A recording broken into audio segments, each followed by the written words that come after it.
So again, usually when we're dating, when we're making love, it's two heads meeting. I'm talking about my thoughts and you're talking about your thoughts. And our sex also is very, I've read how to do this in a book, and I think it'd be better if I did this and if I did that, and when's he going to do this and when's he going to do that, and it's a very mental process. We don't know it's a mental process because we live in a mental culture, so the fish often doesn't see it's in water. But as we start coming more deeply into our body, we start noticing, wow, I have never been in here before. I'm not meeting people body to body. Our mind is always, part of the function of the mind is to tell us what's wrong and how we're not safe. So one of Osho's quotes that kept me through for years was, the mind will always try to destroy love. Because you'll meet someone, you'll go out, and then dating is kind of like destroying that initial attraction if there was one. It's like, yeah, but I don't think he's, and your girlfriends will go, yeah, but I don't think, yeah, but I don't think I want to go out with him anymore. And the mind has talked us out of loving this person. Also, when we make love with just our minds, we tend to not like a lot of what's happening. I don't like that touch. That touch isn't getting me off enough. I don't think he's cute enough. I don't think she's cute enough. I don't think. Okay? So in Tantra, we practice this, coming back into our bodies. So I'm going to remind you right now, are you in your bodies? We just sink down in there. It's difficult at first to remember and to even see why we would want to do it, but once you've tasted it, it's very delicious. Now, we live in a society that's much more into the talking and the leading than it is into the listening. Listening kind of feels like, when's my turn? And in Tantra, we start to learn that listening is full and rich and deep and embodied.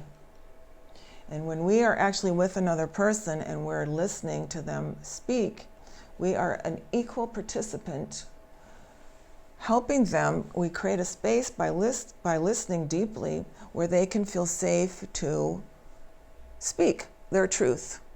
Not a lot of truth speaking going on in the dating world. We can change that.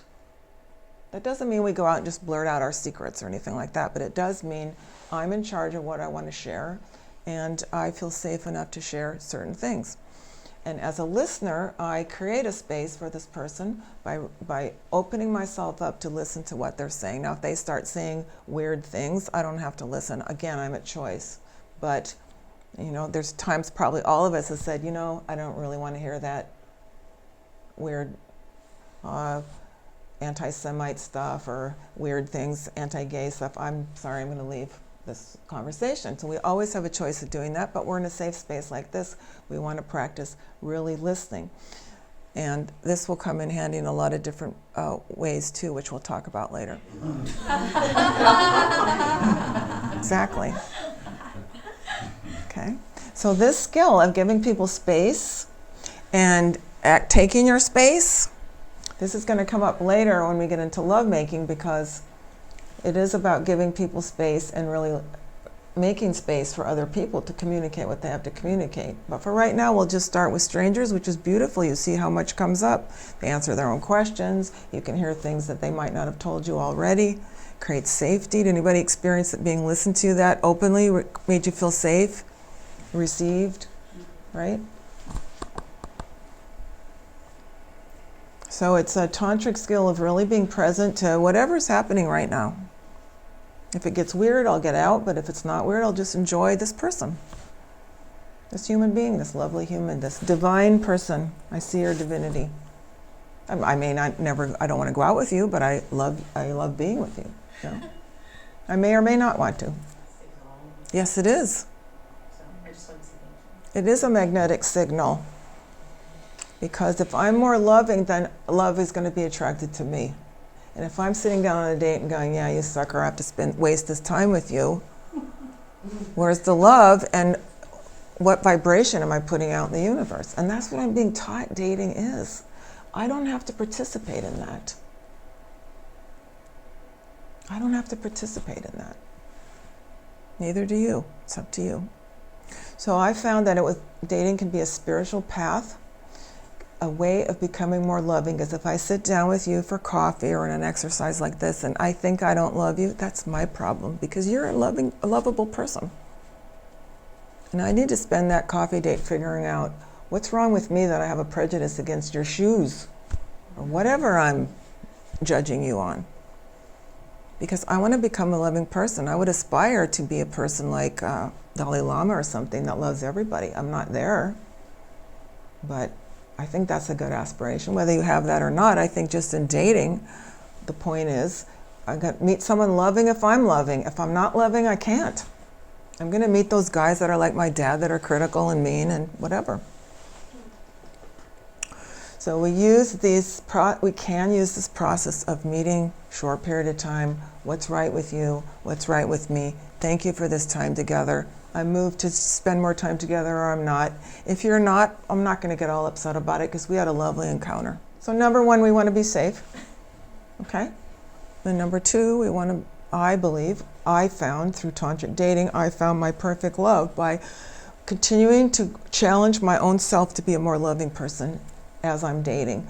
All kinds of guys I would have said, I would never date that person. I'm like, why? It's a perfectly lovely person. But I'm being sold a bill of goods by the advertising industry and the movie industry of who I should date,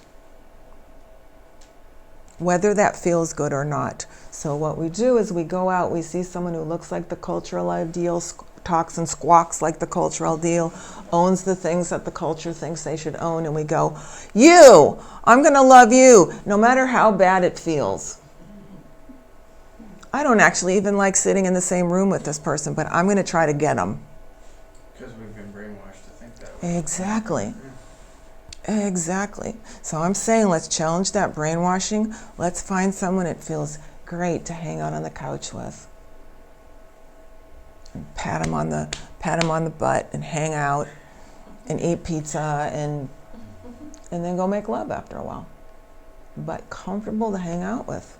I think it's more important than that's the cultural idea. I'm stalking you. Because we do that, we don't notice it's relationship. How many of you don't have to raise your hand, but certainly I've been in a relationship where I was there for a long time. It never actually felt very good. We were arguing all the time and we weren't really comfortable in each other's presence, but it was called a relationship.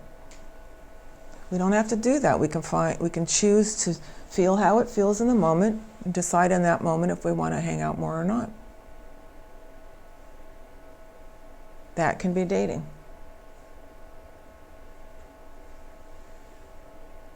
Tantric dating. So